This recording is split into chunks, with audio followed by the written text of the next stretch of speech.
the state of Colorado. The land tells its own story. Every landscape you live in creates different cultures, different societies. People internalize the meanings in the environment as we interact with them on a daily basis. Our values are embedded in the landscape.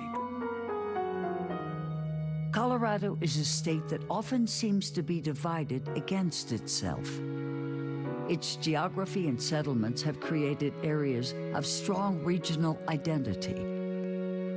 And decisions affecting the future of all Coloradans are often made with only local interests in mind. If you are not on good terms with the word paradox, there's a lot of things about Colorado history that will just irritate you. If you know one county in Colorado, you know one county in Colorado. We are part of the same family, but we're very different siblings. Particular landscapes have invited certain kinds of economies and settlements and ways of understanding the world, and they are now encompassed in this thing called Colorado. It's an amazing experiment underway of whether everything can fit together. More important, whether everyone can fit together.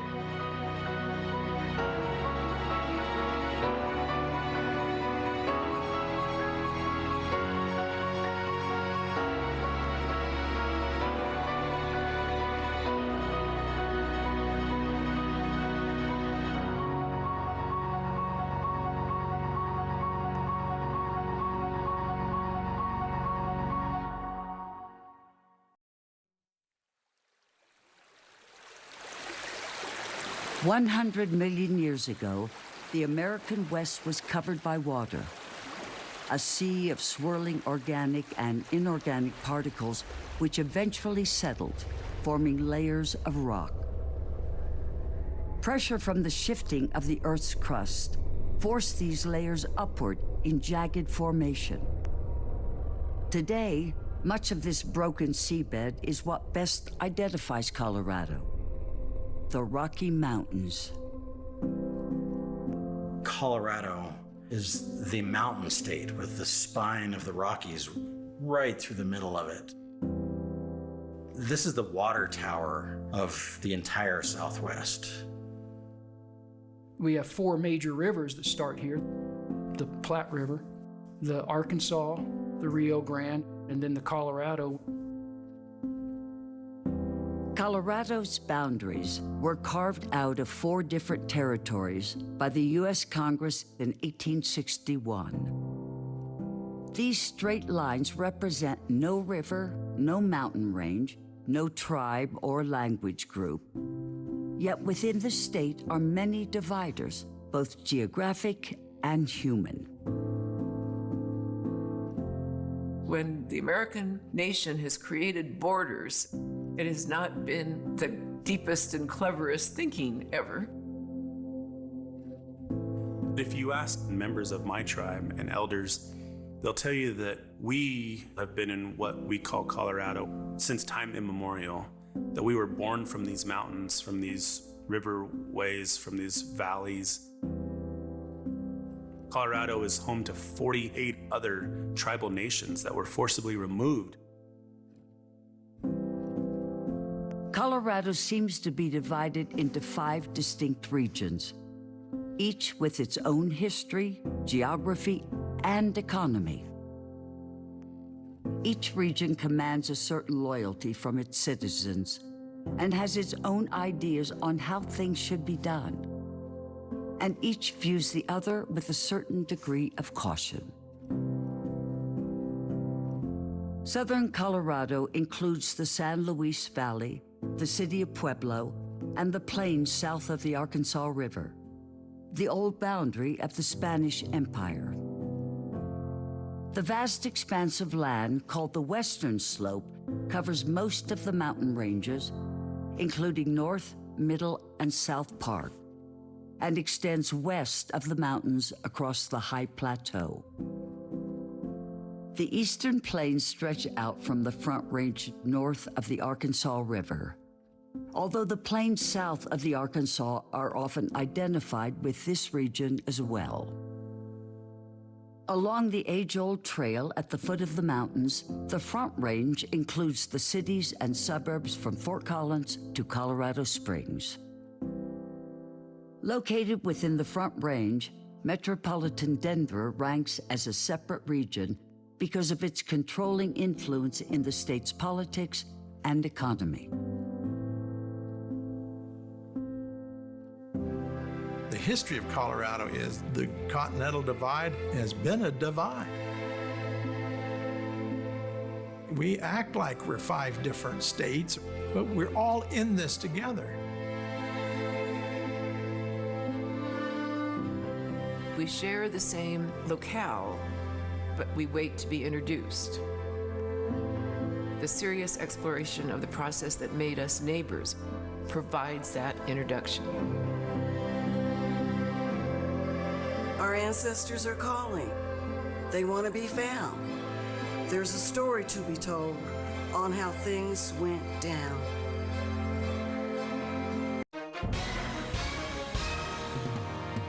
Hi everyone watching at home.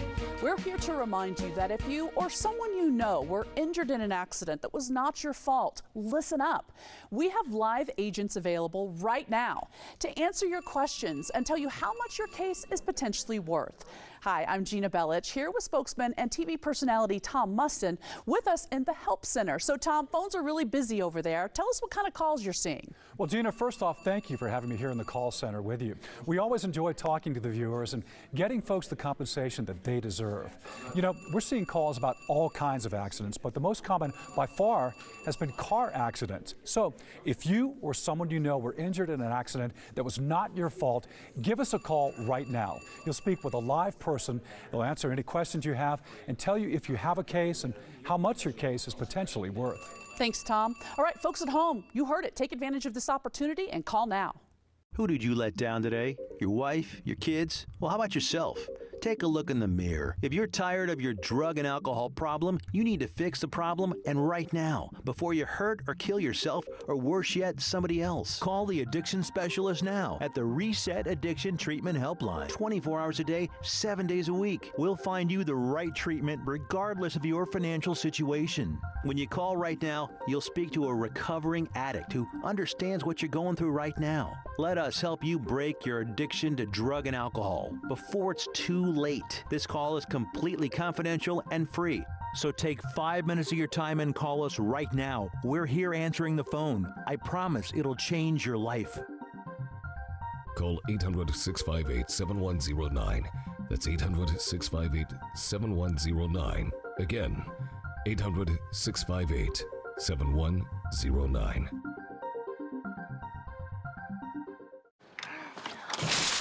What should we do? I'm going to CashNetUSA.com. I can apply in minutes, and if approved, we can have the money as soon as the same business day.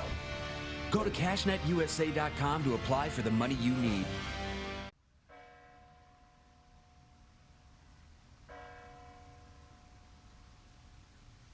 The Catholic Church San Nicasio was built in 1859. Today, it stands as a reminder of the Hispanic culture which continues to shape much of the San Luis Valley and southern Colorado. What sets southern Colorado apart from the rest of the state really is around the long generational ties of families who have lived in the space before Colorado was even a state. In fact, there was a big debate before Colorado was defined by the square that we know today, whether this section belonged in New Mexico or belonged in Colorado. And suddenly the lines were just drawn, but what remains are those familial ties. Before European contact, this was the land of the Ute, and in the east, the Cheyenne, Kiowa, Arapaho, and Comanche. Southern Colorado was inhabited by a diverse range of peoples for thousands of years before the first permanent communities were established in the 19th century. the Comanche Range into the eastern plains and project their power and influence as far as the San Luis Valley. The Pueblo peoples consider themselves descended from a sandy, watery place in the San Luis Valley. The Arapaho, before we became nomadic plains people, we were living up in what is now called Minnesota. Our neighbors were the Cheyenne, and as they migrated down this way, we did as well. I searched the knowledges of our people. What was this place called? Home. That's what everybody said, from Oklahoma to Wyoming to wherever. I asked them wherever they were. It was just called home. It didn't have a name.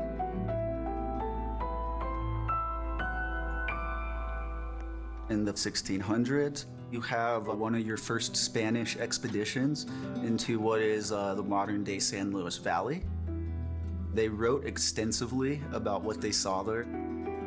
Most notably, huge herds of buffalo.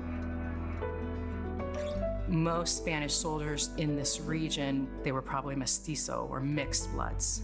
And so you really start seeing the beginnings of difficulty in defining who Southern Coloradoans are. Are they native? Are they Spanish? The term Hispano is kind of referring specifically to people of Latin American descent in Colorado and New Mexico.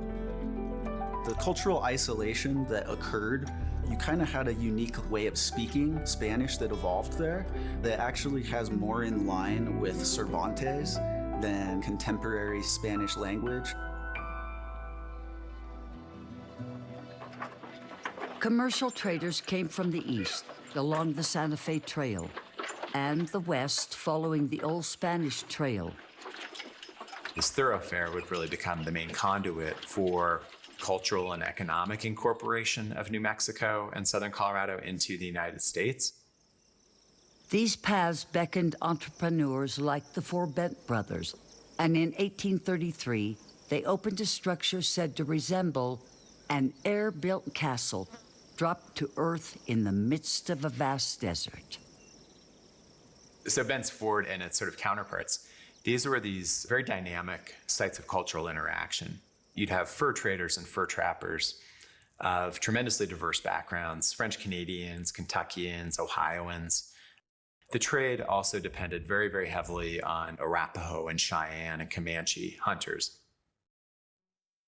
I think we have a myth in our minds about these individual entrepreneurs who make their way trading. Many of those traders, they're often backed by companies. And also, much of what they have to do is reliant on the labor of indigenous people and often the knowledge of women. One of the things we also think is that this was the edge of empire when we're really thinking through this back east lens. In many ways, it was the center of empires. There were many overlapping empires in this space, and that's part of why trade was so lucrative. In the 1840s, the concept of manifest destiny launched a patriotic fervor that accelerated westward migration and saw the United States engage in a war with Mexico. The Treaty of Guadalupe Hidalgo ended the war in 1848 and redefined the American borders to include the land south of the Arkansas River, including the vast drainage of the Rio Grande. If you talk to residents of Southern Colorado who've been there for generations, you may often hear them say, "I didn't cross the border crossed me." And that is really a reference to the Treaty of Guadalupe Hidalgo. So before the treaty, women, especially wealthy women, had the right to own land. Those rights are thrown into turmoil. They would try to be very intentional in who they married. They also might have combined land before the marriage or been strategic about giving it to their sons instead of to their daughters. Mexico, by 1829, had completely ended slavery. And with the Treaty of Guadalupe Hidalgo, one of the unfortunate side effects of that was rescinding citizenship, rescinding freedoms for people that were already in that area. What did it mean for Native populations? If they're Spanish, then do they have access to greater rights than if they would have been Native American? So a lot of people in this region really embraced that identity. One gentleman told us, you know, before the treaty, we were landowners, and after the treaty, we were farm workers. He said, imagine 7 generations of not having that land wealth. It had a very profound effect and continues to have an effect on the people of Southern Colorado. Are you over 50? Would you like to get up to 33% more income in retirement? Then call now for this free book, Annuity Do's and Don'ts for Baby Boomers, from a leading financial firm on maximizing your income in retirement. That's right, free.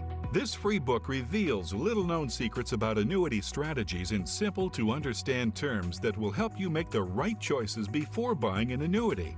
And it's free. Call right now for your free book, and as a bonus, we'll also throw in a free annuity rate report. We researched over 1,200 annuities and summarized the rates and benefits of annuities from financially strong insurers. Again, that's Annuity Do's and Don'ts for Baby Boomers and a free annuity rate report, both absolutely free, for calling Annuity General today. Supplies are limited. Call now. Call 800-509-4322. That's 800-509-4322. Are you on Medicaid and in need of bladder control and incontinence products? Then stay tuned for a free offer from Active Style. Can Medicaid help me with bladder control products? At Active Style, we understand your needs and offer convenient home delivery of incontinence products for children and adults. And they may be available at no cost to you if you're Medicaid eligible. When you call a personal consultant, someone like me will help you find the best bladder control supplies for you. Our products have a super absorbent core that locks away wetness to keep you dry. And if the fit's not right, we'll send different products until you're completely satisfied. Plus, every order ships free right to your door in discreet boxes. Active Style is a lifesaver.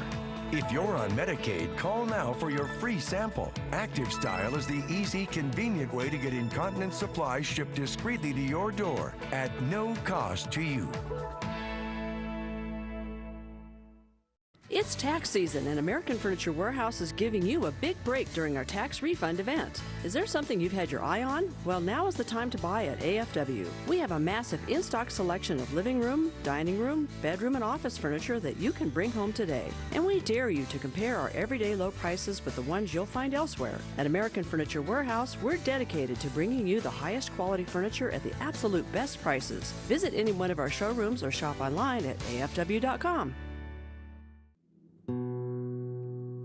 When the railroad pushed its way into the region in the 1870s, it allowed access to agricultural products and timber from the San Luis Valley.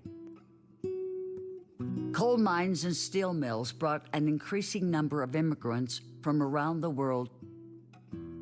Colorado Fuel and Iron for many decades was really the dominant economic power in a large stretch of southern Colorado. And, that power was really centered in Pueblo, which was the largest steel facility west of the Missouri River for many, many decades. At its height, would employ well over 10,000 people. In addition to this massive steelworks in Pueblo, it operated well over a dozen coal mines, its own railroad. In many communities, CF&I owned the entire town. They owned every house within it. They owned the school, they owned the church, they controlled who the minister was. And for quite a while, it was the widespread perception that CF&I dominated the Colorado State Legislature. CF&I was really an empire unto itself. By the early 20th century, it would be controlled by the Rockefeller family. You have a lot of populations that migrate into the region. So you have a rich cultural history of Greeks, Italians, New Mexicans, African Americans, Poles, people from all over the world, in a moment where you're really seeing this growth of industry. CF&I, very deliberately tried to maintain a diversified labor force. If they had workers who couldn't speak to one another, preferably who had some kind of ancestral antipathy or some sort of religious antagonism between them, then that would make it much harder for their workers to organize, to join unions, and to, resist CF&I's power. And a lot of what coal miners were fighting for was a sort of viable existence. On April 20th, 1914, an armed clash occurred between a state militia company and striking coal miners and their families at the United Mine Workers of America tent colony near Trinidad. The coal miner demands were basically for the Colorado Fuel and Iron Company to follow Colorado mine safety law. It's the Colorado National Guard coming in, funded by Denver businessmen through insurrection bonds, and they're siding with the Rockefeller family. That just really goes to show that power of Denver, but also of corporations. 6 men, 2 women, and 12 children were killed in the Ludlow Massacre.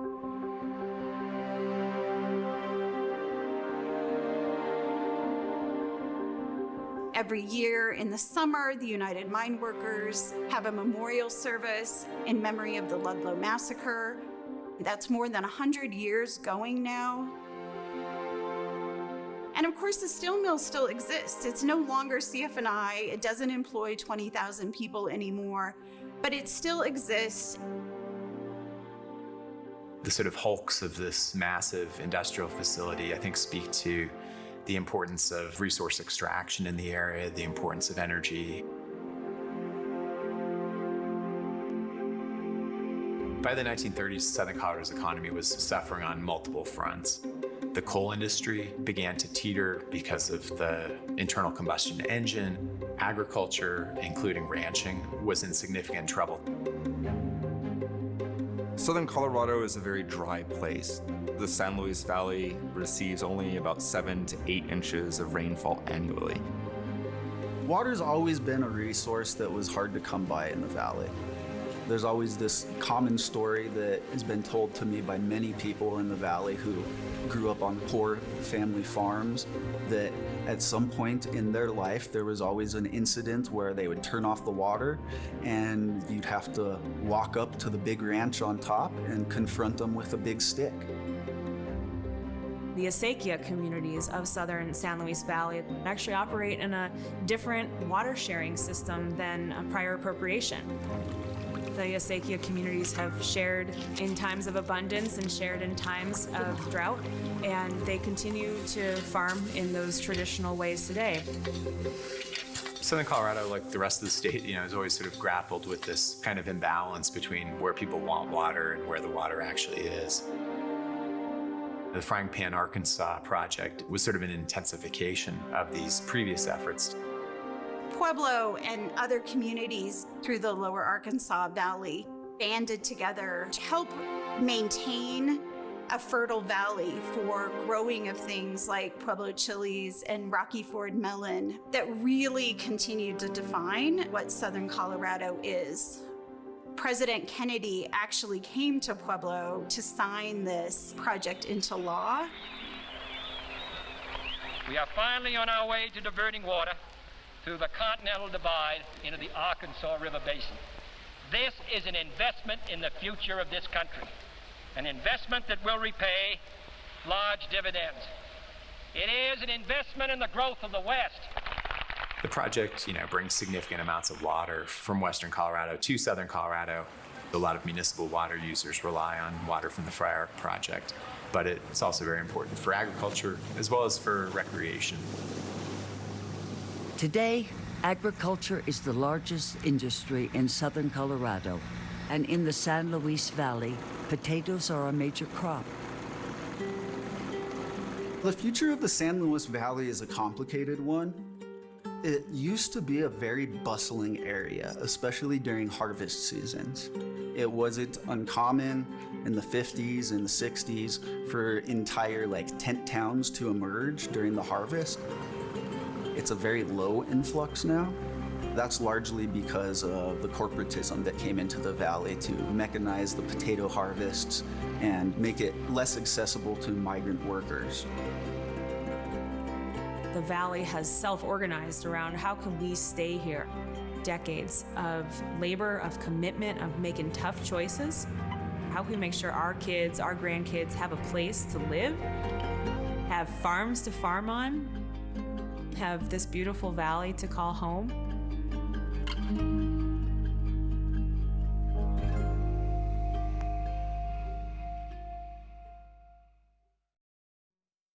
Who did you let down today? Your wife? Your kids? Well, how about yourself?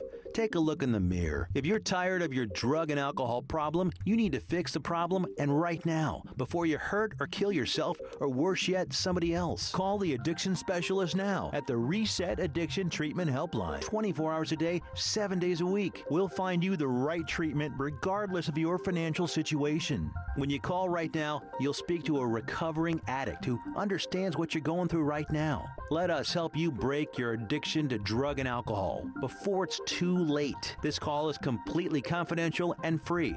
So take 5 minutes of your time and call us right now. We're here answering the phone. I promise it'll change your life. Call 800-658-7109. That's 800-658-7109. Again, 800-658-7109. Hungry Root is here. And I needed it because my fridge is super empty. I'm gonna open the box. That's the exciting part. Hungry Root came through. And my refrigerator is packed.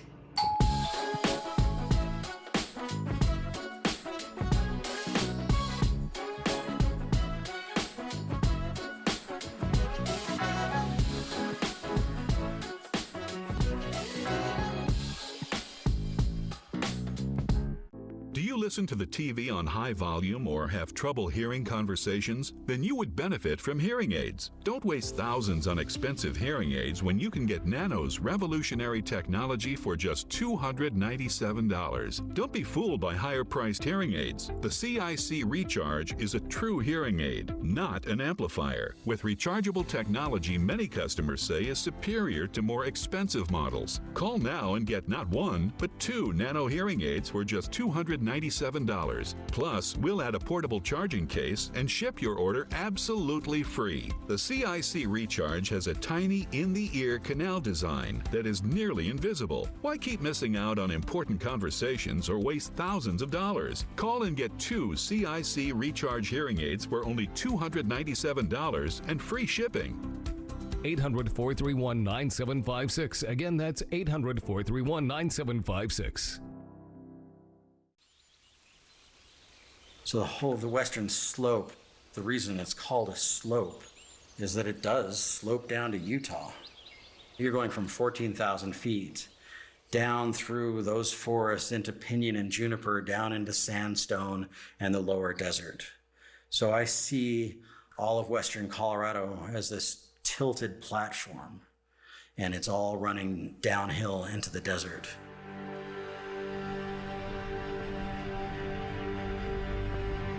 More than 1,500 years ago, the ancient Puebloans harnessed the water for farming. Their cliff dwellings at Mesa Verde tell the story of an advanced culture that systematically abandoned the area around 1250 AD. You had turquoise going south, and you had macaws, live tropical birds, being traded to the north. So within this dry and pretty harsh environment, you had a thriving outpost to Mesoamerica. In the mid-1200s, when a drought came, it was a catastrophic fall. By the 16th century, the Utes ranged across the high plateau of western Colorado. The hardships of traversing the mountains and the threat of attacks prevented European settlements here for many years. Ute is actually a Spanish term. We have a name for ourselves that we call ourselves called Nuchu. It means the people. We have 2 federally recognized tribes in Colorado, the Ute Mountain Ute Tribe, which I'm a member of, and our sister tribe, the Southern Ute Indian Tribe.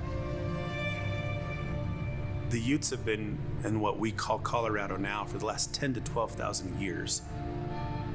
We're known as the people of the Shining Mountains.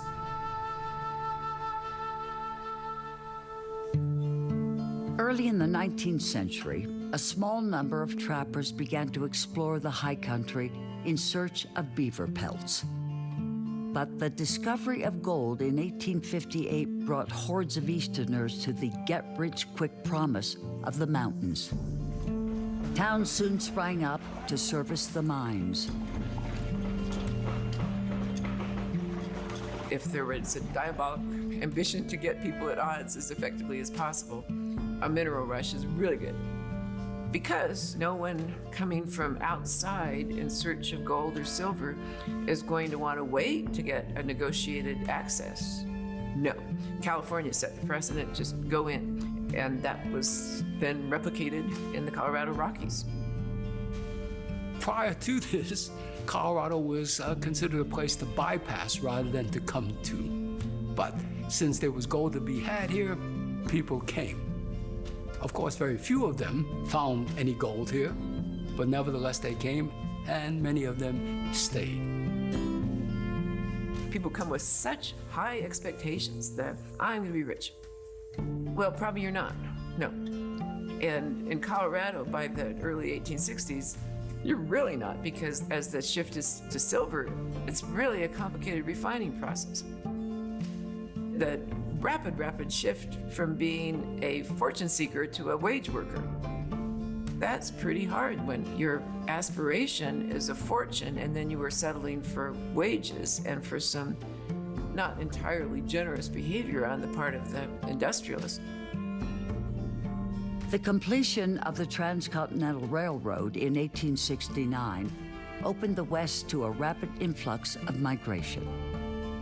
Soon, narrow-gauge railroad was employed to navigate steep grades and tight curves, bringing supplies and accelerated development to the high country.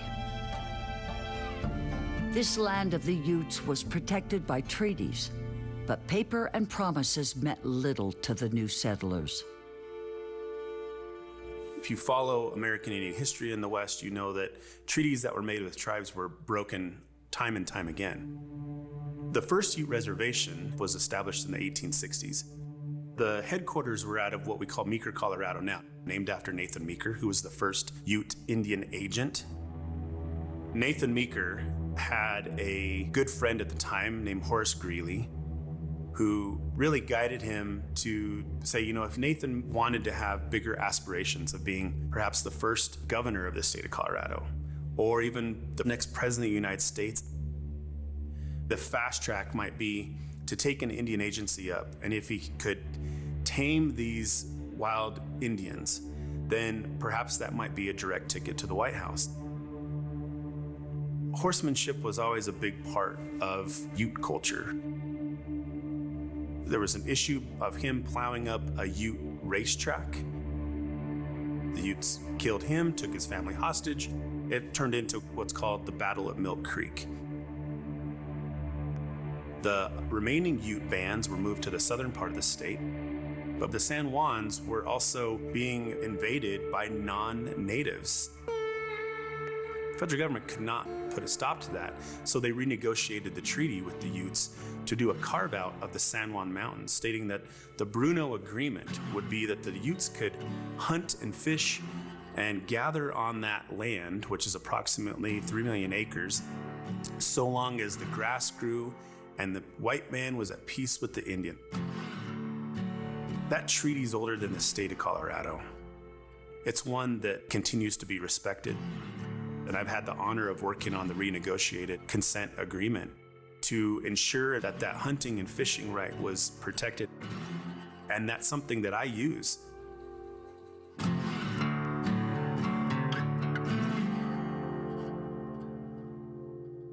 Have you ever felt leg pain, restlessness, cramps, tingling, swelling, numbness, itchiness, or coldness? Then you need the new, clinically proven Legzercise Pro. the natural circulation booster that uses continuous automatic leg movement to soothe pain and promote healthy circulation the natural drug-free way. After using Legzercise for a week, I felt like I wanted to go for a walk again without pain like I used to. Legzercise Pro's patented walking simulator propulsion technology moves your feet back and forth along its concave track, creating constant movement and flex at both the knee and ankle joints. It's like having a physical therapist right in your own home. It's helped with the swelling and the pain. The tingling feeling is gone. Call right now and order your very own Legzercise Pro, the clinically proven automatic leg mover that soothes pain and naturally promotes healthy circulation. Call now. Oh yeah, dude, that doesn't look good. I know what to do. I'm going to CashNetUSA.com. I can apply in minutes, and if approved, I can have the money as soon as the same business day. Go to CashNetUSA.com to apply for the money you need. I'm not a cat lady. I'm a cat goddess. Thanks to Pretty Litter, it's ultra light and odor absorbing. Plus, it changes color to monitor my cat's health. Pretty Litter tells you what your cat can't. Go to prettylitter.com.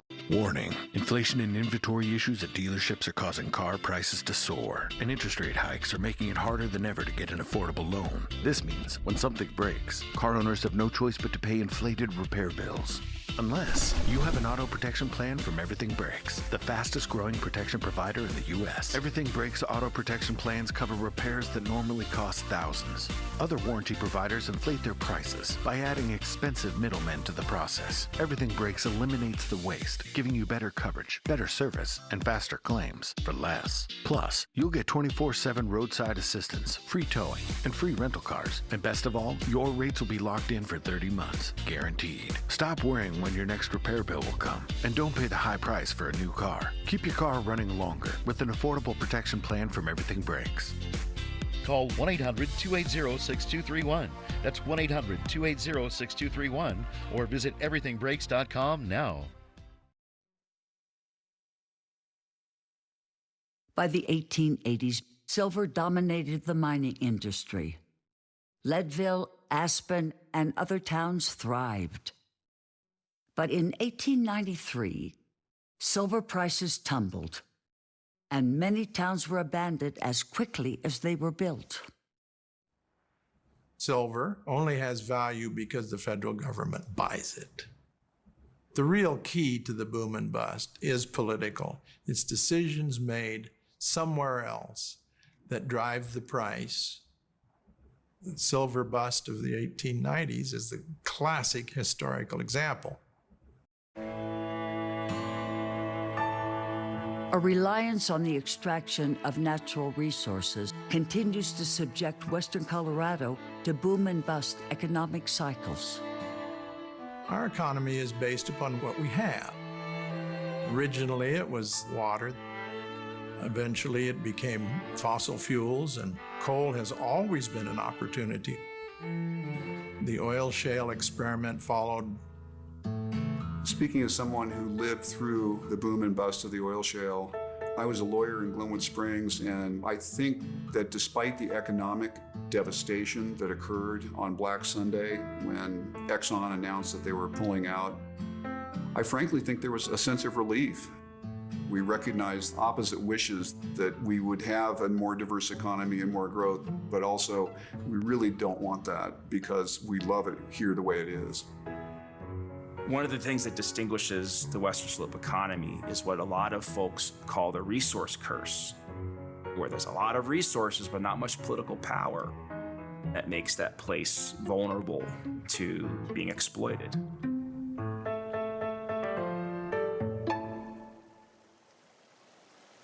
Western Colorado is rich with buried treasures, but its most valuable resource flows across the land.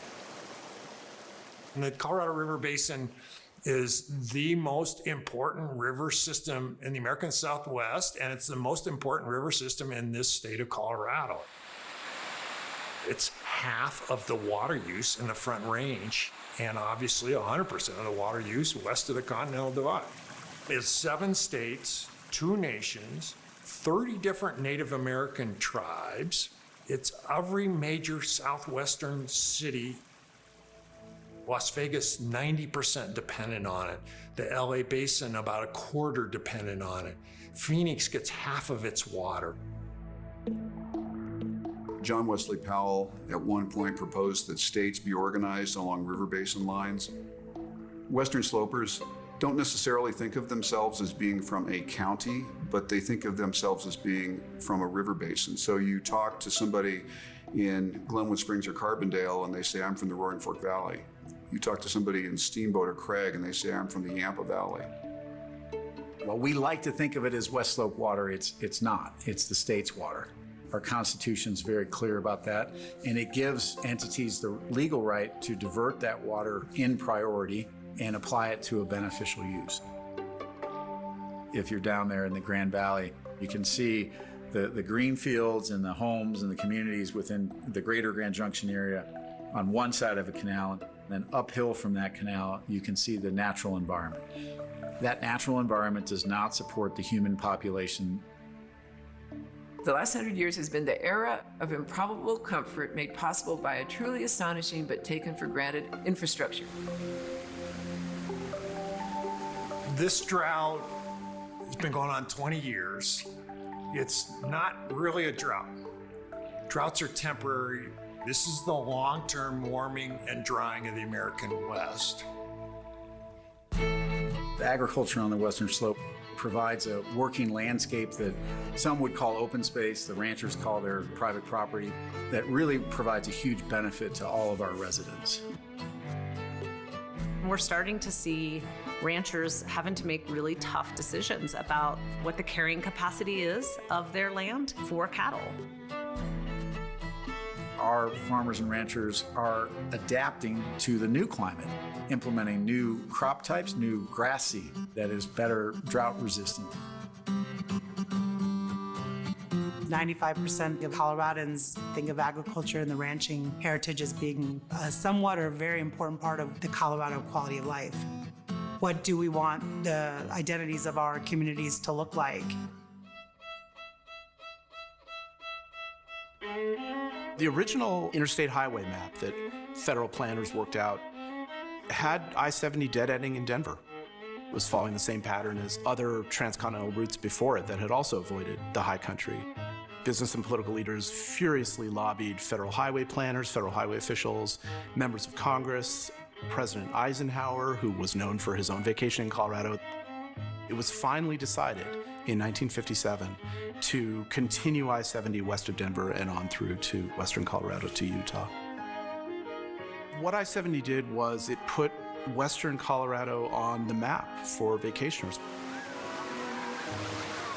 In the 1980s, when the oil economy bust, it didn't take long to figure out that there was a unique asset that the Western Slope had, which was that connection to recreational opportunities, whether that's skiing or fly fishing or camping or hiking. People move to the Front Range of Colorado and to our cities because that's where the jobs are, but they want to have access to these places that are incredibly beautiful and provide recreational opportunities. And conversely, people on the Western Slope depend on those people coming over as tourists. If you look in sort of a macro way, there's no question that the recreational economy has led to sort of more sustained economic growth, population growth. But if you look in a more micro sense at the workers, they are not well-paying jobs, typically. They often lack access to affordable housing, to healthcare, to childcare, to education. From the perspectives of those employees, the recreational economy doesn't look quite so stable. There's incredible creativity that goes into being able to live here. Maybe you're shoveling roofs as part of your winter economy, right? But then that's a trail worker in the summer, mixed with, working at a restaurant or tending bar or carpentry. When you have a large set of those people who are only there perhaps 6 to 8 weeks a year, it really has made a challenge for some of those mountain resort communities to feel like that connectedness and sense of community can be maintained. But at the same time, they're the ones probably economically doing the best because those new second home residents have also brought a lot of economic activity to their area. If the workers of a place cannot expect their children to then live in that place, how can we expect a multi-generational connection to the land? It's just a shift from the colonial mindset that removed the Ute for quick mining wealth, now to resort economies that remove the workers so that people can have that sweet piece of land. I see, I guess, more of a mishmash of culture out here, of different kinds of people living on the same dirt road. People with $1 million home and people with a $30,000 home. Well, I actually love the political diversity on the Western Slope. I find that there is a love of the land from my neighbors in the very conservative community of Pitkin that is shared with my neighbors in very progressive Crested Butte. That's a very Western Slope thing. There's this ability to cut through the usual fights. The Western Slope, I think, is our best shot at a political laboratory for healing. Are you over 50? Would you like to get up to 33% more income in retirement? Then call now for this free book, Annuity Do's and Don'ts for Baby Boomers, from a leading financial firm on maximizing your income in retirement. That's right, free. This free book reveals little-known secrets about annuity strategies in simple-to-understand terms that will help you make the right choices before buying an annuity. And it's free. Call right now for your free book, and as a bonus, we'll also throw in a free annuity rate report. We researched over 1,200 annuities and summarized the rates and benefits of annuities from financially strong insurers. Again, that's Annuity Do's and Don'ts for Baby Boomers and a free annuity rate report, both absolutely free, for calling Annuity General today. Supplies are limited. Call now. Call 800-509-4322. That's 800-509-4322. Are you on Medicaid and in need of bladder control and incontinence products? Then stay tuned for a free offer from Active Style. Can Medicaid help me with bladder control products? At Active Style, we understand your needs and offer convenient home delivery of incontinence products for children and adults. And they may be available at no cost to you if you're Medicaid eligible. When you call a personal consultant, someone like me will help you find the best bladder control supplies for you. Our products have a super absorbent core that locks away wetness to keep you dry. And if the fit's not right, we'll send different products until you're completely satisfied. Plus, every order ships free right to your door in discreet boxes. Active Style is a lifesaver. If you're on Medicaid, call now for your free sample. Active Style is the easy, convenient way to get incontinence supplies shipped discreetly to your door at no cost to you. I'm not a cat lady. I'm a cat goddess. Thanks to Pretty Litter, it's ultra light and odor absorbing. Plus, it changes color to monitor my cat's health. Pretty Litter tells you what your cat can't. Go to prettylitter.com. Hungryroot is here. I'm gonna open the box, and my refrigerator is packed.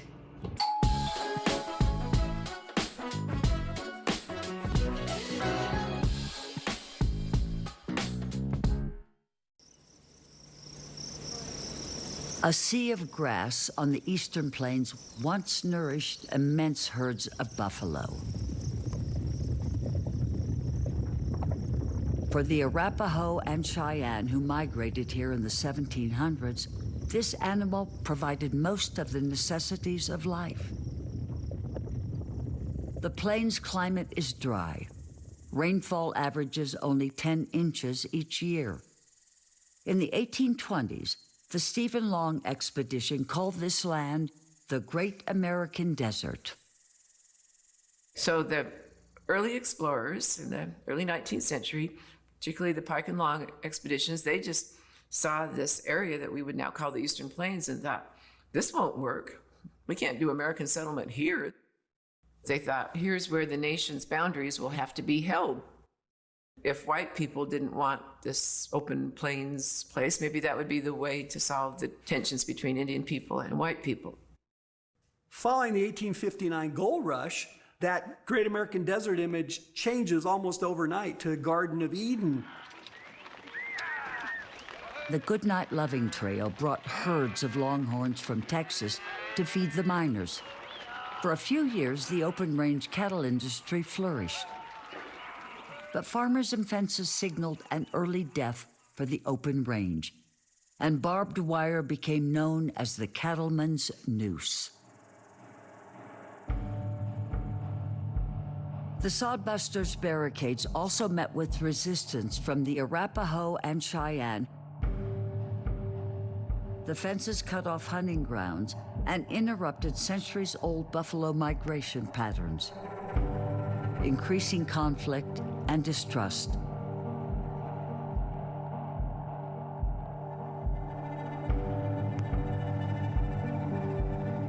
At dawn on November 29, 1864, the federally authorized 3rd Regiment of Colorado Volunteers slashed through a peaceful camp of Cheyenne and Arapaho at Sand Creek, slaughtering 230 people, mostly women, children, and the elderly. It is in the middle of the Civil War, right? So you have the North and the South fighting each other, butchering each other. Then they come to the West and they do worse things to Native peoples.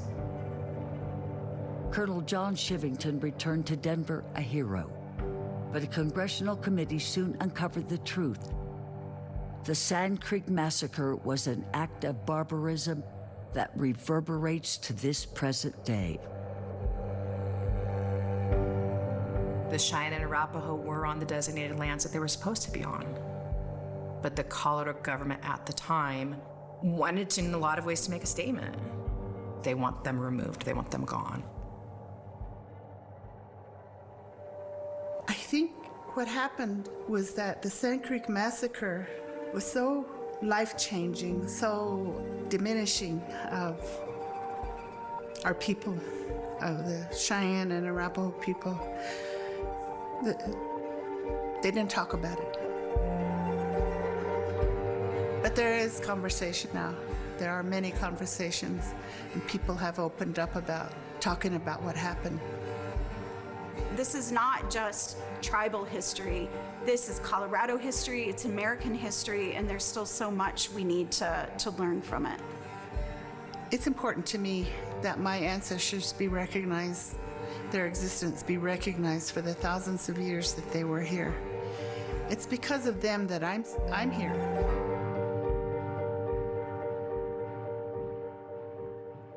With the native peoples dispossessed of the land, the railroad barons of the 1880s mounted a campaign to draw more settlers, seeking to sell off miles of right-of-way. When the newcomers arrived, their vision of homesteading eastern Colorado were tempered by the dry and treeless land. Houses were constructed from the prairie sod, and irrigation became crucial. You have William Byers and the Rocky Mountain News saying, just come out west, come to Colorado, you plant the crops and Mother Nature will provide the rain. We get on the eastern plains somewhere between 10 and 15 inches of precipitation annually.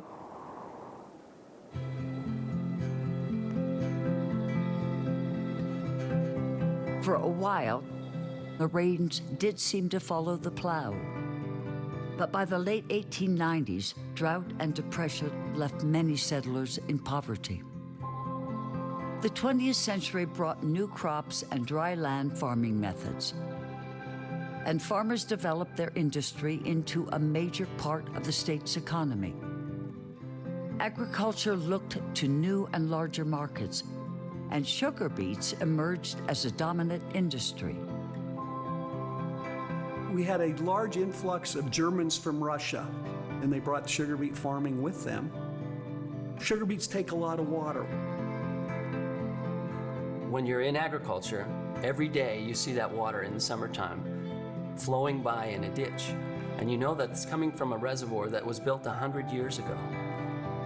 And it gives you a deep sense of appreciation. It's a beautiful place to live, but it can be a difficult place to live. You have hailstorms, that move through your area, and in 5 minutes, what you worked on all summer long, it's wiped out. You understand that you're not really in control.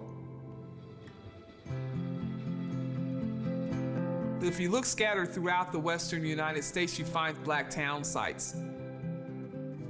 Oliver Toussaint Jackson founded Deerfield in 1910. And he had quite a few people come in and buy property in that area. I think the best time they had was the demand for their crops during World War I. And then when World War I ended, the fathers and husbands had to leave and go find work somewhere else. Unfortunately, a lot of the families ended up having to leave and find other ways to make a living. Recurring drought and the Great Depression of the 1930s brought prosperity to a halt. The Dust Bowl brought a critical need for water diversion projects, dry land crops, better irrigation techniques, and new equipment to make the land productive. Rain returned to the Eastern Plains in the early 1940s, just in time to feed a country at war. Farm prices improved and prosperity returned. Seniors are overpaying for life insurance, sometimes more than twice the monthly rate of what they could be paying. If you've bought a guaranteed acceptance plan, please pay close attention. A 60-year-old male pays almost $90 a month for less than $11,000 in coverage with a guaranteed acceptance plan. But Senior Life Insurance Company qualified him for $11,000 in whole life protection for less than $48 a month. That cut his monthly life insurance rate in half and saved him over $500 a year. A 75-year-old female could save over $50 a month for more coverage by switching to Senior Life. That's a savings of over $600 a year. Call Senior Life now to compare your current policy and see how we could save you hundreds of dollars a year on your life insurance. We might even be able to help you get money back on your current overpriced policy. Stop overpaying for your life insurance. Call Senior Life Insurance Company now for your free quote. Who did you let down today? Your wife? Your kids? Well, how about yourself? Take a look in the mirror. If you're tired of your drug and alcohol problem, you need to fix the problem, and right now, before you hurt or kill yourself, or worse yet, somebody else. Call the addiction specialist now at the Reset Addiction Treatment Helpline. 24 hours a day, 7 days a week. We'll find you the right treatment regardless of your financial situation. When you call right now, you'll speak to a recovering addict who understands what you're going through right now. Let us help you break your addiction to drug and alcohol before it's too late. This call is completely confidential and free. So take 5 minutes of your time and call us right now. We're here answering the phone. I promise it'll change your life. Call 800-658-7109. That's 800-658-7109. Again, 800-658-7109.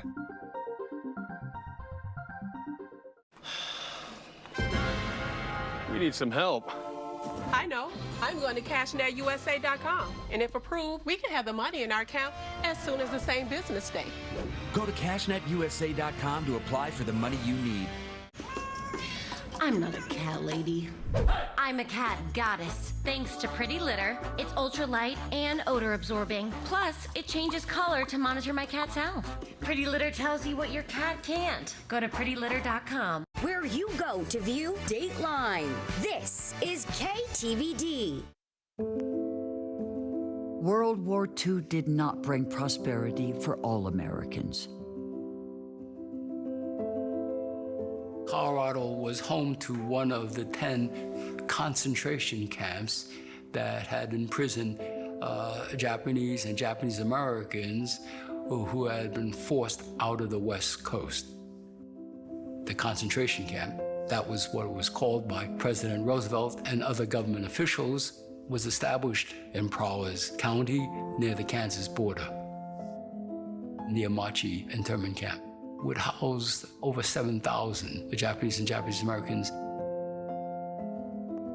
They were found guilty by reason of race. The excuse was that they were considered a security threat. that was the justification, when in fact, it was really due to racial discrimination as well as political hysteria that followed Pearl Harbor. It was also a result of the lack of political leadership. 120,000 of them were incarcerated in these camps, 2/3 of whom were American citizens. They are perceived as foreigners in their own country. Some of them would eventually join the armed forces, in part so they could leave the camps. When they finally closed it on October 15, 1945, the imprisoned Japanese Americans were given $25 plus a railroad ticket. Many of them would become, well, in effect, refugees in their own country. Many of them would remain in Colorado, in part because Governor Ralph Carr was one of the few that actually welcomed them. Amachi Ochini Prowers, tragically, she lost her family and loved ones in the Sand Creek Massacre, so it feels especially hurtful for her to also be the name of this incarceration camp. There's something really, really important about preserving these spaces so they continue to serve as evidence.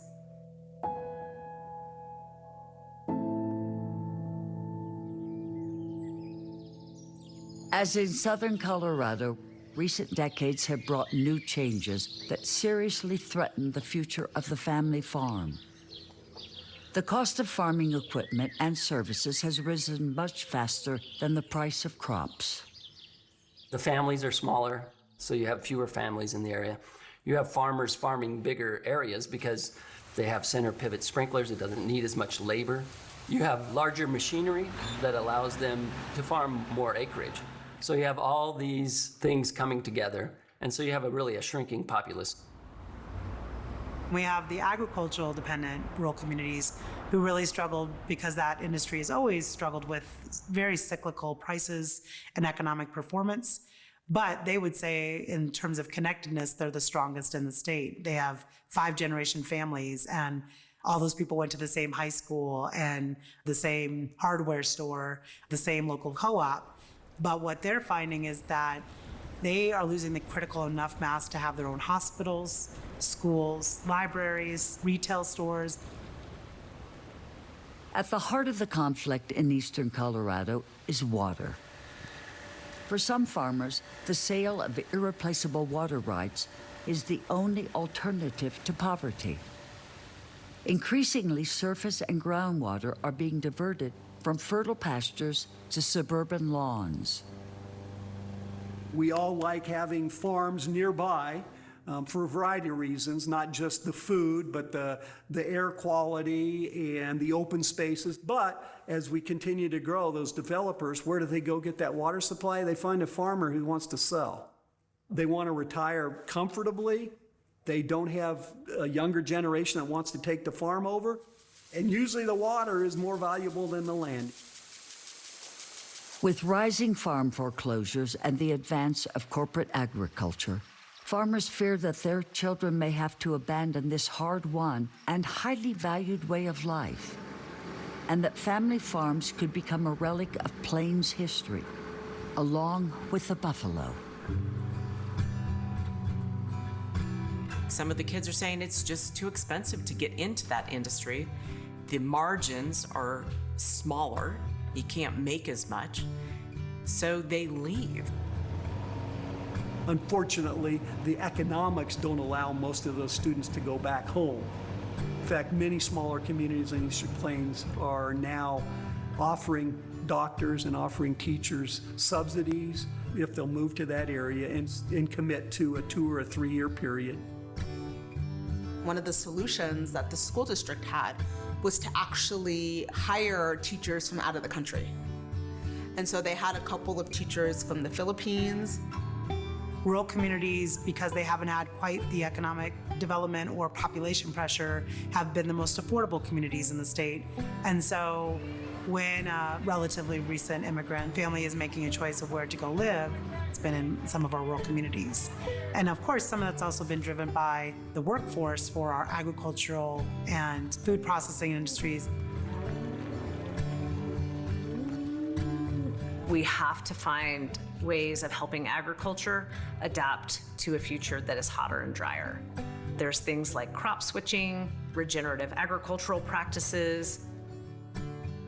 The biggest issue is that we've been depleting the Ogallala Aquifer and not putting as much water back in. So at some point, if you think about it, you're going to run out of water. Much of this infrastructure is 100 years old. It's wasteful. We can do better, but we shouldn't underestimate just how hard it is. Ag is really risky, and ag producers like to do stuff they know how to do.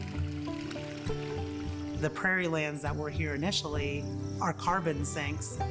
They aren't economically viable in the traditional way of I cut a crop of wheat, but in terms of if we're going to start being in these international accords where we have to promise we're going to be carbon neutral, all of a sudden it's an entirely different model. If you drive the Eastern Plains these days, you'll see a number of those wind turbines up. There's some solar farms that are moving into those areas. You know, I can't even imagine a state without agriculture. I do think the footprint will be smaller in the future. How do we help those communities transition without pulling the rug out from under them? There's still some very vital cultural communities on the Eastern Plains that rest on farming. I've had people ask, you know, why would you move back to a place like Sterling? I worked as a consulting engineer, and I remember writing a report one day and sitting at the computer screen thinking, man, I'd like to be sitting out on the tractor today. Have you ever felt leg pain, restlessness, cramps, tingling, swelling, numbness, itchiness, or coldness? Then you need the new, clinically proven Legzercise Pro, the natural circulation booster that uses continuous automatic leg movement to soothe pain and promote healthy circulation the natural drug-free way. After using Legzercise for a week, I felt like I wanted to go for a walk again without pain like I used to. Legzercise Pro's patented walking simulator propulsion technology moves your feet back and forth along its concave track, creating constant movement and flex at both the knee and ankle joints. It's like having a physical therapist right in your own home. It's helped with the swelling and the pain. The tingling feeling is gone. Call right now and order your very own Legzercise Pro, the clinically proven automatic leg mover that soothes pain and naturally promotes healthy circulation. Call now. Are you on Medicaid and in need of bladder control and incontinence products? Then stay tuned for a free offer from Active Style. Can Medicaid help me with bladder control products? At Active Style, we understand your needs and offer convenient home delivery of incontinence products for children and adults. And they may be available at no cost to you if you're Medicaid eligible. When you call a personal consultant, someone like me will help you find the best bladder control supplies for you. Our products have a super absorbent core that locks away wetness to keep you dry. And if the fit's not right, we'll send different products until you're completely satisfied. Plus, every order ships free right to your door in discreet boxes. Active Style is a lifesaver. If you're on Medicaid, call now for your free sample. Active Style is the easy, convenient way to get incontinence supplies shipped discreetly to your door at no cost to you.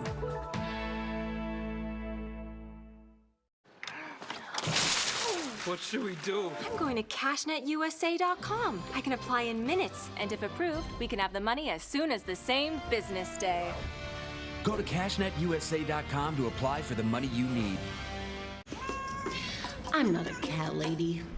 I'm a cat goddess. Thanks to Pretty Litter, it's ultra light and odor absorbing. Plus, it changes color to monitor my cat's health. Pretty Litter tells you what your cat can't. Go to prettylitter.com.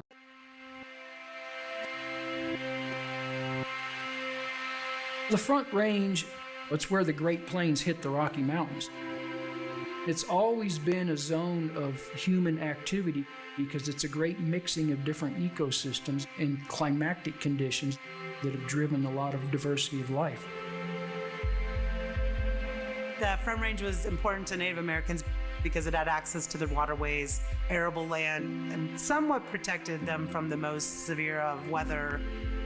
That's certainly why settlers chose to stop along the Front Range. It was the first kind of hard stop of, do I really want to cross another boundary of mountains? Our built environment sort of followed the form of the land in many respects. So I-25, I think, is a perfect example of that. The old paths follow similar routes. By 1836, trading posts began to dot the foothills and plains. But in 1858, gold was discovered near the future site of Denver, and the great mass migration to Colorado began. The miners' need for food and equipment brought thousands to the Front Range, as the region became a vital transfer point between mountain and plain. Pikes Peak is the closest 14er, the mountain over 14,000 feet, to the plains. It's right there. So it's always been a beacon coming from the east, which is why the whole slogan of Pikes Peak or Bust came about. The founder of Colorado Springs was William Jackson Palmer. He had a whole host of related industries that fed into each other. Created the Denver and Rio Grande Railroad. The Denver and Rio Grande ended up serving all of the mining towns, which are now the ski resort areas like Crested Butte and Aspen and Telluride. He also created what became CF&I, the steelworks down in Pueblo. We're not founded at the confluence of two rivers or two trails. We're actually a place of respite for people in the 19th century who were suffering from the scourge of industrialization, and that was consumption, which would later be called tuberculosis. So they would ask you to sit outside, usually in a reclining chair, up to 12, 15 hours a day. And we marketed ourselves as a place where the fresh air, 300 days of sunshine, would cure you not just of consumption, but also anything else that ailed you, including rheumatoid arthritis or asthma or heart conditions. Healthcare was our greatest economic driver in the earliest decades. Among other things, it turns out to be kind of a wave of talent. Writers and thinkers and scientists and professors, all sorts of people end up in Colorado, late 19th, early 20th century, because they're taking their best chance to breathe.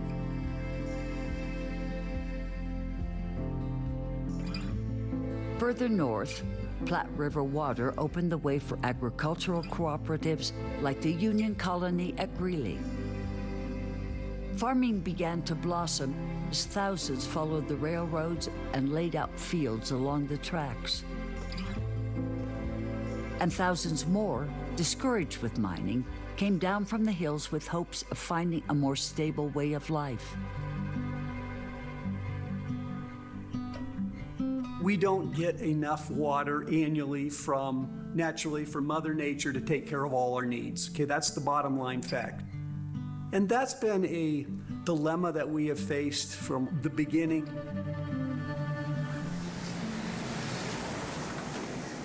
The drought and dust bowl of the 1930s brought a critical need for more irrigation. That's when you saw the water projects be taken very seriously by the US government as a way to almost be phase 2.0 of Manifest Destiny of like, can we really fully leverage the West as part of our country without knowing the full ecological implications? The Colorado Big Thompson project is the largest Trans Mountain diversion project in the state of Colorado and one of the most advanced of its kind in the entire American West. Built from the 1930s into the mid-1950s, it brings water from the headwaters of the Colorado River through a 13-mile long tunnel down into the Front Range. A federally sponsored reclamation project that helped supply water for 1.5 million acres in northeastern Colorado, about 700,000 of which is irrigated farmland. So one of the most successful ag areas in the entire United States. An elaborate system of canals, of pump stations, of power plants, 12 or 13 different reservoirs to store that water. It supplies anywhere from 1/3 to 1/4 of the total supply of the region in a given year. It is a project that does take a tremendous amount of water out of the headwaters of the Colorado River. We are all truly bound by this Colorado River within our state.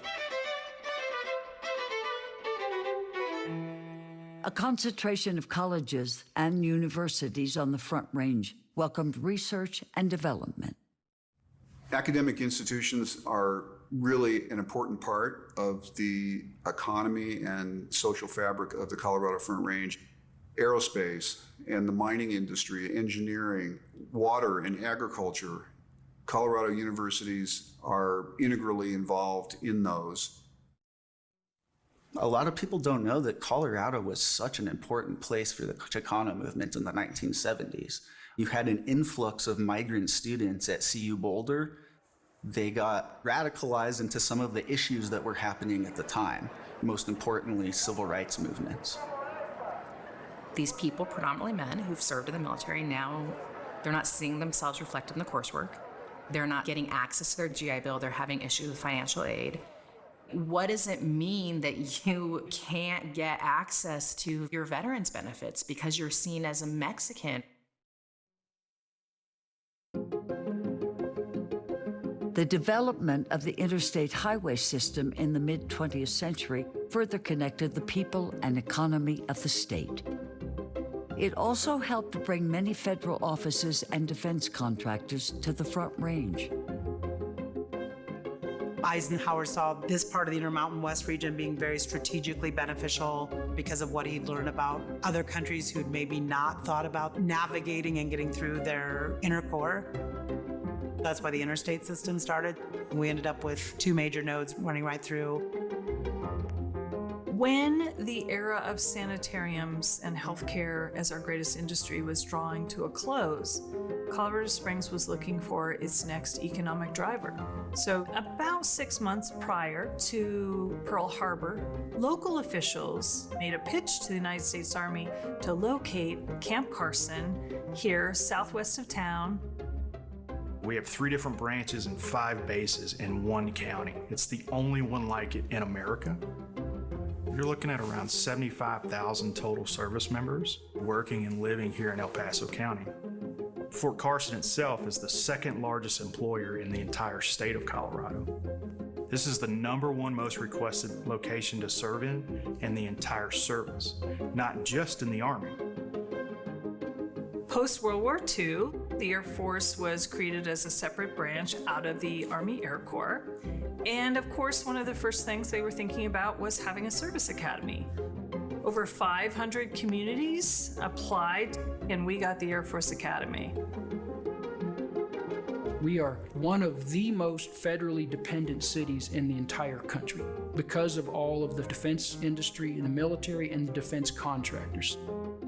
The whole political culture of Colorado Springs, limited governance, low tax, anti-regulatory environment is what shapes our politics and the policies and the public works. So it's a contradiction.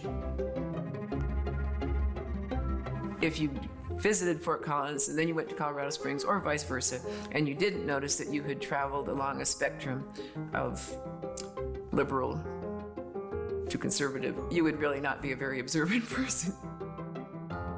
Boulder's definitely been the most interested in what do we want to invest in. I think they were the first nuclear-free city. Fort Collins, I wouldn't say is as far along on that trajectory, but you definitely have a huge appetite for public services and investments in education. Colorado Springs corridor, it drew a very different set of people who had far more conservative values. The 21st century has seen populations boom in communities throughout the Front Range. The counties south of Denver and the counties north of Denver, those have been fascinating to watch.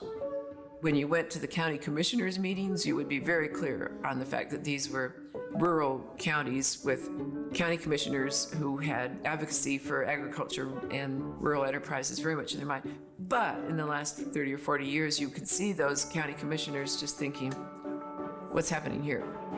Are we rural? Are we suburban? How are we going to figure that out? Are they intrinsically in opposition? Between 2010 and 2020, 95% of the total growth in the state was in the Front Range. If we look within the Front Range, it was really the North Front Range. Larimer and Weld really drove most of that growth. It used to be that you still went to Denver because of the big things, the airport, the art scene, the sports scene. Over the last decade or two, some of those cities have become self-contained enough. You see that traffic not being quite as frequent. Now we have the next ring of towns, the Greeley's, the Longmonts, that are all trying to figure out how to bring it back home. Two industries that were allied, agriculture and development, because they both needed that water, now are at odds because we made a lot of capacity available for both those sectors, never imagining that we ever could run out. And it put the Front Range in a very tense position with Western Colorado. The old model 20 years ago was the developer comes in and pays the city for the water supply. With water supply so scarce these days, they're telling developers, you go secure the water supply and bring it to us. The Front Range is suffering from its own fantastic marketing campaign. Increasingly, we're struggling with congestion and lack of affordable housing. Colorado's expensive. We've got the 4th highest median home value in the country. Police officers and teachers who are making good, solid median incomes can no longer afford to live in the communities they teach and protect. We first saw that in Colorado, in the mountain communities, but increasingly along the Front Range, we're hearing the same challenges. Colorado Springs and Fort Collins area have faced really similar dilemmas of wildlands fire in the foothills that gets really close or even starts to enter the city borders. We've seen the two largest fires in state history, and they came very close to some urban areas. When you start burning urban homes, everybody pays attention. Bad air quality here in the summer because of forest fires is a completely new phenomenon and may make some people think about where they want to live.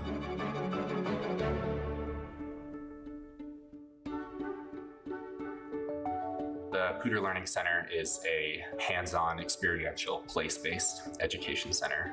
We serve students throughout northern Colorado. Our focus is to inspire the next generation of environmental stewards and really start building environmental literacy at a young age. And I had a student last week, grew up here, born and raised in Greeley, and he came out here and it was kind of this big realization for him. He said, I never knew you could see the mountains from Greeley.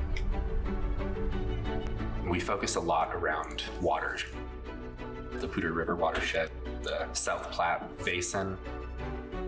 We live in the arid West, and so our goal is to get these kids that we work with ready to be those future leaders and make better decisions.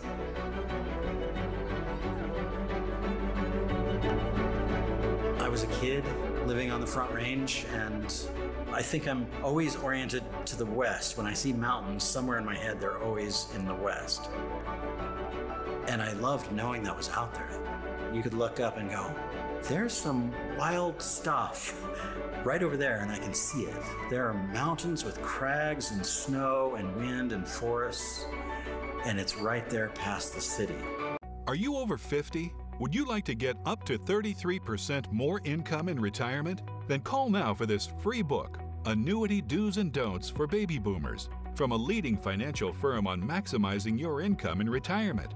That's right, free. This free book reveals little-known secrets about annuity strategies in simple-to-understand terms that will help you make the right choices before buying an annuity. And it's free. Call right now for your free book. And as a bonus, we'll also throw in a free annuity rate report. We researched over 1,200 annuities and summarized the rates and benefits of annuities from financially strong insurers. Again, that's annuity do's and don'ts for baby boomers and a free annuity rate report, both absolutely free, for calling Annuity General today. Supplies are limited. Call now. Call 800-509-4322. That's 800-509-4322. Hungry Root is here. I'm gonna open the box, and my refrigerator is packed.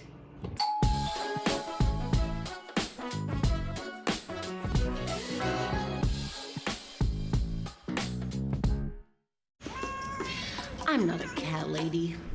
I'm a cat goddess. Thanks to Pretty Litter, it's ultra light and odor absorbing. Plus, it changes color to monitor my cat's health.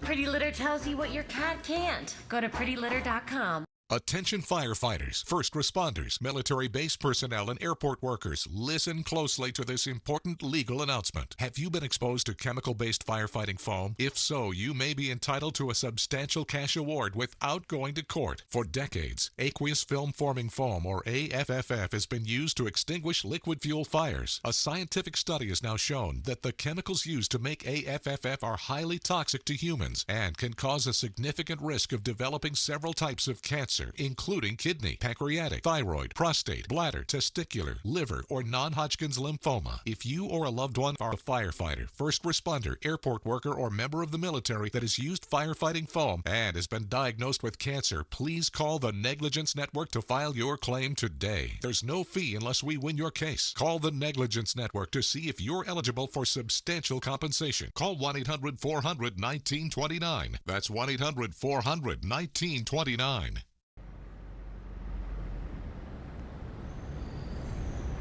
Well, there's no reason for Metro Denver to be Metro Denver and not just part of the great sweep of the Front Range if you go by geography and if you go by geology and even by water supply. That thing called Denver has really overruled the constraints of geography and become rightfully a claimant to be its own region. Denver metropolitan region has had a way of saying, we're going to get what we want. The Queen City of the Plains began with small settlements of gold seekers in 1858. In the 1860s, the fastest way to reach Denver was by stagecoach. Leaving Kansas City on a $100 ticket, the traveler crossed the Great Plains to Denver in about 10 days. A wagon train would arrive nearly a month later. So much of our history is wrapped up in realizing that we wouldn't be a major city as a place right in the middle of the country unless we had railroads. In the late 1860s, the Transcontinental Railroad brought the promise of rapid growth. But Denver's hopes were threatened by news that the tracks would follow a route over easier grades in Wyoming. Local businesses pulled together and financed construction of the Denver and Pacific Railroad, which connected with the Union Pacific system at Cheyenne. On June 24, 1870, the first train ground to a halt in Denver. By building the western half of the Transcontinental Railroad, the Chinese, in a sense, put the United in the United States of America.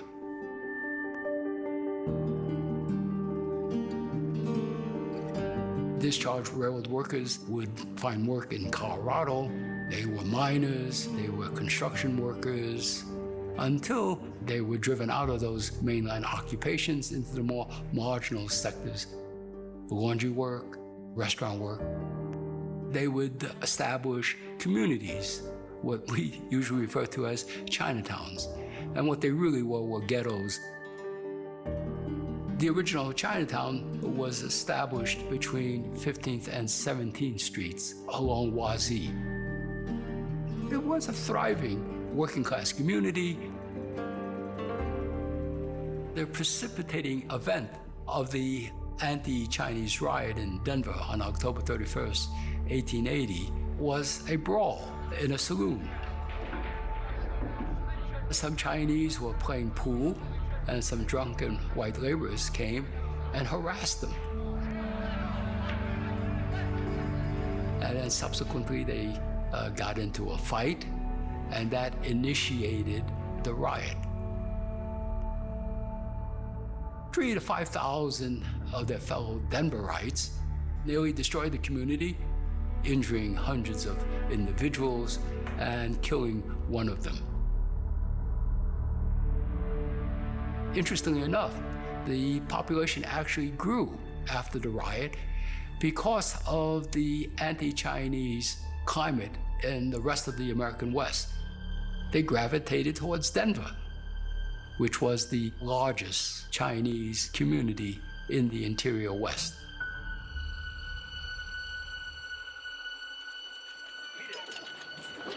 The railroad brought a colorful blend of people and businesses during the 70s, but Denver's future remained uncertain. Gold mining was a sporadic business, and agriculture was just beginning. Downtown Denver was founded at the confluence of Cherry Creek and the Platte River in 1858 and grew in a northeasterly direction. When you're in a frontier town, you need all hands on deck. We've got to build it from the ground up. People who were capable could really grow and gain influence, perhaps in different ways than some of the older cities in the U.S. People had to rely on anybody who could make things happen. Soon another boom would bring reality to the visions of a thriving city at Cherry Creek and the South Platte. The silver industry brought phenomenal growth. As miners made fortunes, they left mountain diggings for the comforts of the city. Impressive mansions and churches of rough-cut stone signaled their newfound prosperity. Denver's population increased from 35,000 in 1880 to 106,000 10 years later. I think one of the things that many people don't understand is how present in Denver, even in the early days of its formation, were people of color. There were African Americans participating in mining. There were black cowboys and cowgirls and people like Barney Ford who were part of helping build this city. The prosperity of the 1880s helped to carry Denver through the Depression of the 1890s, as the silver crash sent thousands of distressed families to the city seeking jobs and relief. Optimism began to return in the 20th century with the beginning of the National Western Stock Show and the completion of the state capitol building, the enduring symbol of Denver's political influence, reflecting the ancient power of gold across the state. The political influence of the Denver metropolitan area can't be understated. Rural Coloradans have come to realize if you're going to make some inroads, especially in political arena, you better find some of those urban Denver metropolitan legislators who are willing to take a look at some of your causes. The worry that many of us have is that the way the population has grown in the Denver area and all of Front Range, it means that the power has become concentrated. We have this conversation with every election. Despite continuing cycles of boom and bust, growth in the 20th century has been steady. Mayor Speer began the City Beautiful program in 1904, bringing tree-lined boulevards, landscape parks, and in 1932, the completed Civic Center. Another one of those prophetic decisions that was made to recognize that we needed to save places that people could get to and enjoy what this state has to offer.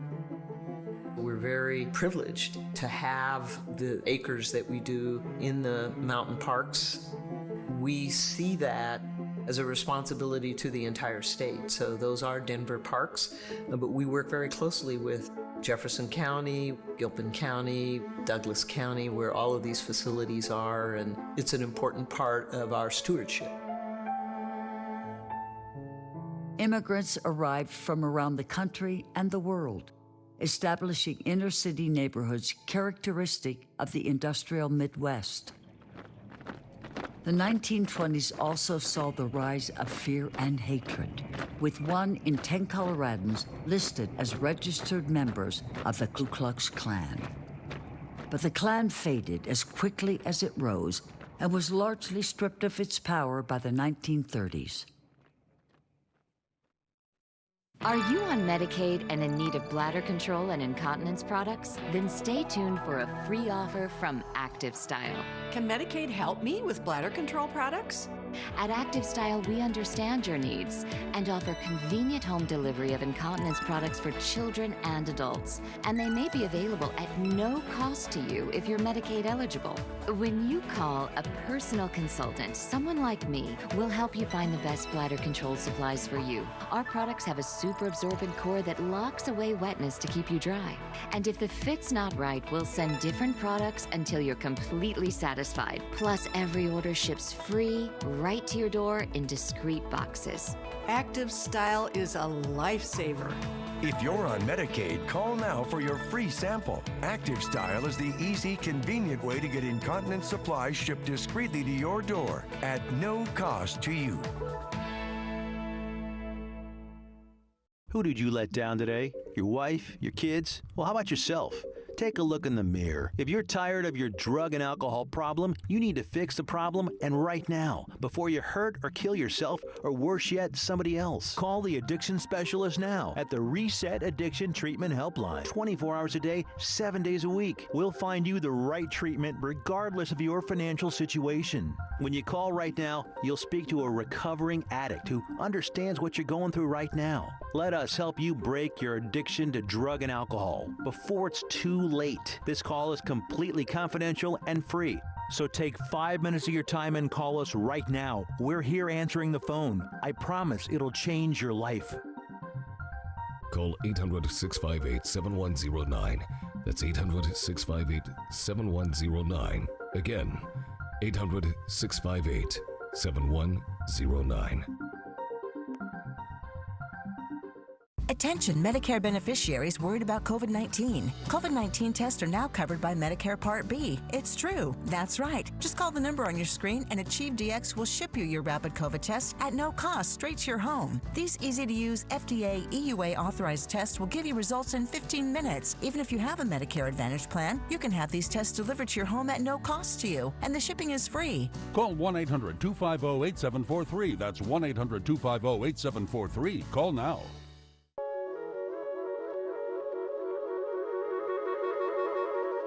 Five Points neighborhood was started about 1870, and they had horse-drawn trolleys that came out of downtown and went into this new suburb and landed at that spot. And instead of putting the name of all the streets on the marquee, they put the name 5 Points and the name stuck. We were redlined and isolated from other areas, so we had internal infrastructure. We had places for us to find clothing, shoes, restaurants and shops, anything at all that you needed. You could find a business along Welton Street. Back in the 20s, 30s, and 40s, we had this incredible space for jazz. Sunday afternoon after church, it was just a wonderful place to hang out. As the population increased, the boundary was pushed east into the Whittier and Cole neighborhoods. My great-grandfather built a house on York Street. When they found out it was a black man building the house, they burned a cross on the front lawn and forced him out. As black folks continued to move east, what was happening was a lot of white flight out of those neighborhoods. During World War II, Denver's central inland location attracted a buildup of military installations and government offices. Denver was a place that attracted military installations. Lowry, Fitzsimmons. Post-war migration quickly expanded the city, and it grew upwards as well as outward. The oil boom and bust of the late 70s and early 80s was another reminder of the dangers of dependence on primary products. Mayor Pena came into office right during the bust, and he recognized that a city had to have a more diverse economic base. He was probably the first mayor who really embraced the whole idea of regionalism. What are the things that we must do as a metro area to address air quality? Regional solutions to transportation issues. The issues that faced us followed some of our early historical patterns. The building, for example, of the new airport was a continued recognition of how important transportation is to the vitality and growth of a city. Just like the railroads. It may not be gold anymore that brings people here, but the pleasant climate, the access to our mountains, it was inevitable that we would have to confront the issues of water and our relationships with our neighbors on the western slope, the agricultural community. We'll get what we want more effectively if we collaborate with the other communities in Colorado. We did the part where we just sued them all the time, just asserted ourselves in court, and that gets tiresome, so let's see if we can find some alliances. By the new millennium, Denver had largely moved on from the concerns over its cowtown past. The metropolis attracts people from across the country seeking a vibrant urban environment with easy access to the outdoors. Concerns about rapid growth, expensive housing, and preservation of community character have risen in recent decades. The immigration population in Colorado has grown a lot over the past 20 years. The three groups that have the biggest growth are Latin America, as well as Asia, and then Africa. Colorado has the fastest growing Black immigrant population in the country. If you look 20 years ago, the Denver metro area was a lot more affordable than some of the other major cities. About 1 in 5 or 20% of residents in Aurora are foreign-born. They actually have higher rates of entrepreneurship than American-born residents do.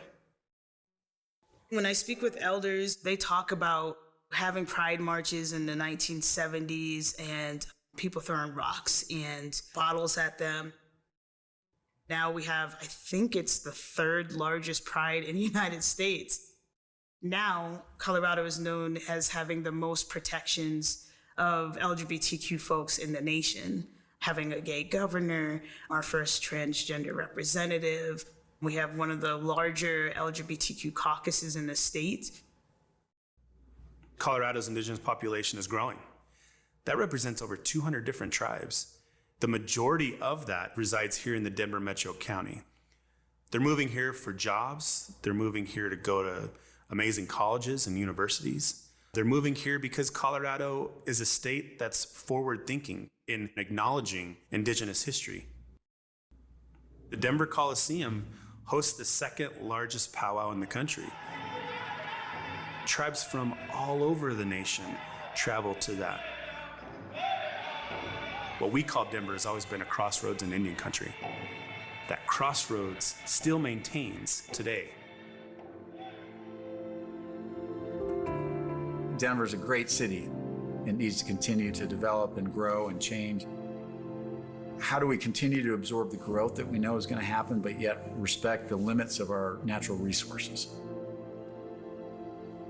Denver can't exist as we know it without diversions from the western slope.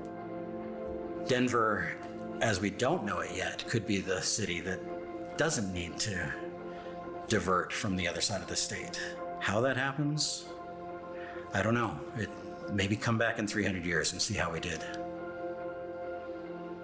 We've very much focused on infill development The Central Platte Valley, which was nothing in the 80s, now it's almost another city by itself. A little bit more dense development, very different than some of the early neighborhoods that developed in Denver. In the Five Points community, one of the challenges is the gentrification, and I'm hoping that we can continue to support small Black businesses in the neighborhood. We want to make sure that people feel invited to stay in their communities and their children can come back and live in the communities too. How do we continue to preserve the important characteristics of our city? The way we embrace an outdoor spirit, accommodate growth in a way that continues to value that extraordinary quality of life that we've always enjoyed. Denver continues dangling right out in front of us the opportunity to be an even better place.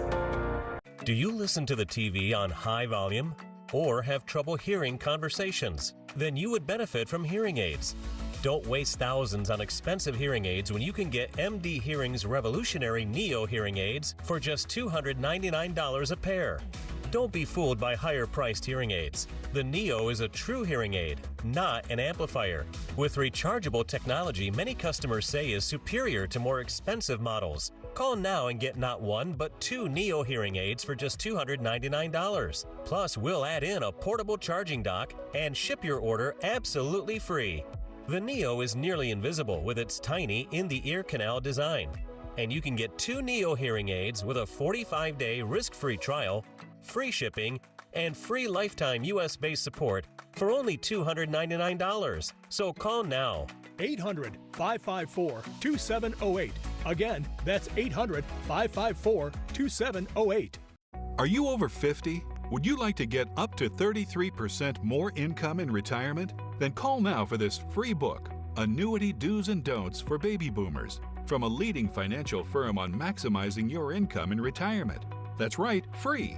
This free book reveals little-known secrets about annuity strategies in simple-to-understand terms that will help you make the right choices before buying an annuity. And it's free. Call right now for your free book, and as a bonus, we'll also throw in a free annuity rate report. We researched over 1,200 annuities and summarized the rates and benefits of annuities from financially strong insurers. Again, that's Annuity Do's and Don'ts for Baby Boomers and a free annuity rate report, both absolutely free, for calling Annuity General today. Supplies are limited. Call now. Call 800-509-4322. That's 800-509-4322. Attention families with a loved one in a nursing home. If in the last 2 years your loved one experienced bed sores, falls, broken bones, dehydration, or even death, you may be entitled to a substantial settlement. If you have a loved one who is injured in a nursing home, we will find out what happened. State violations are found against nursing homes every day. You have a limited time to file your claim, so don't wait. Call now and speak with one of our attorneys. The call is confidential and free, or reach us online at nursinghomesettlements.com. The new free 9 News Plus streaming app, available now wherever you watch. Just as in the past, the effect of today's decisions on the future of Colorado are unknowable. As always, the critical factor is knowledge. Not just a notebook of facts, but an informed responsibility to the future. A future that goes beyond special interests to include involvement, compromise, and consensus among all Colorado citizens. A future with respect for the cultural heritage and natural magnificence that unite the 5 states of Colorado.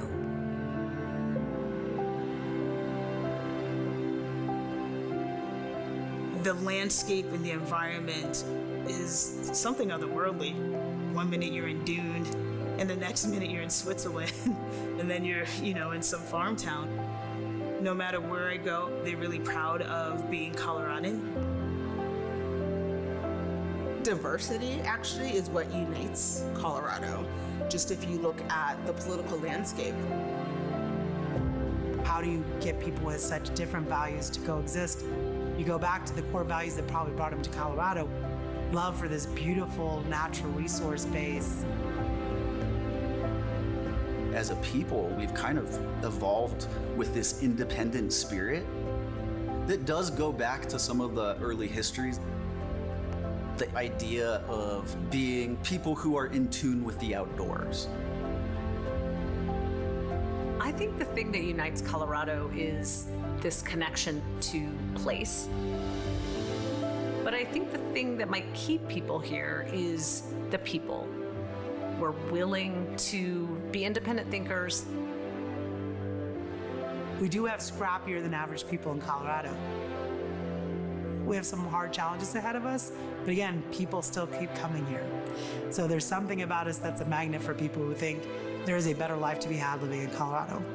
There's something about this space that we call Colorado that makes people want to create utopia, that inspires that dreamy idealism.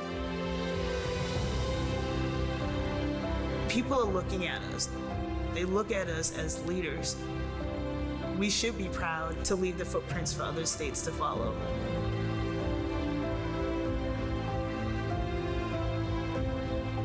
We are where we are because of our history, good, bad, and ugly. Dream other dreams and better.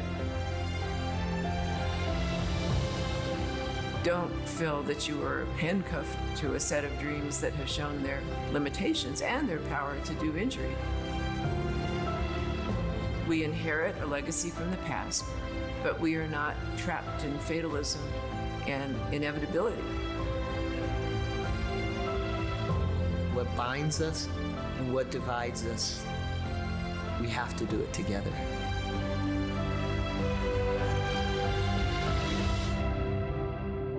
Attention firefighters, first responders, military base personnel, and airport workers, listen closely to this important legal announcement. Have you been exposed to chemical-based firefighting foam? If so, you may be entitled to a substantial cash award without going to court. For decades, aqueous film-forming foam, or AFFF, has been used to extinguish liquid fuel fires. A scientific study has now shown that the chemicals used to make AFFF are highly toxic to humans and can cause a significant risk of developing several types of cancer, including kidney, pancreatic, thyroid, prostate, bladder, testicular, liver, or non-Hodgkin's lymphoma. If you or a loved one are a firefighter, first responder, airport worker, or member of the military that has used firefighting foam and has been diagnosed with cancer, please call the Negligence Network to file your claim today. There's no fee unless we win your case. Call the Negligence Network to see if you're eligible for substantial compensation. Call 1-800-400-1929. That's 1-800-400-1929.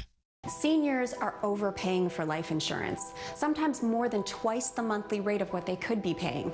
If you've bought a guaranteed acceptance plan, please pay close attention. A 60-year-old male pays almost $90 a month for less than $11,000 in coverage with a guaranteed acceptance plan. But Senior Life Insurance Company qualified him for $11,000 in whole life protection for less than $48 a month. That cut his monthly life insurance rate in half and saved him over $500 a year. A 75-year-old female could save over $50 a month for more coverage by switching to Senior Life. That's a savings of over $600 a year. Call Senior Life now to compare your current policy and see how we could save you hundreds of dollars a year on your life insurance. We might even be able to help you get money back on your current overpriced policy. Stop overpaying for your life insurance. Call Senior Life Insurance Company now for your free quote. I'm not a cat lady. I'm a cat goddess. Thanks to Pretty Litter, it's ultra light and odor absorbing. Plus, it changes color to monitor my cat's health. Pretty Litter tells you what your cat can't. Go to prettylitter.com. Oh yeah, dude, that doesn't look good. I know what to do. I'm going to cashnetusa.com. I can apply in minutes, and if approved, I can have the money as soon as the same business day. Go to cashnetusa.com to apply for the money you need.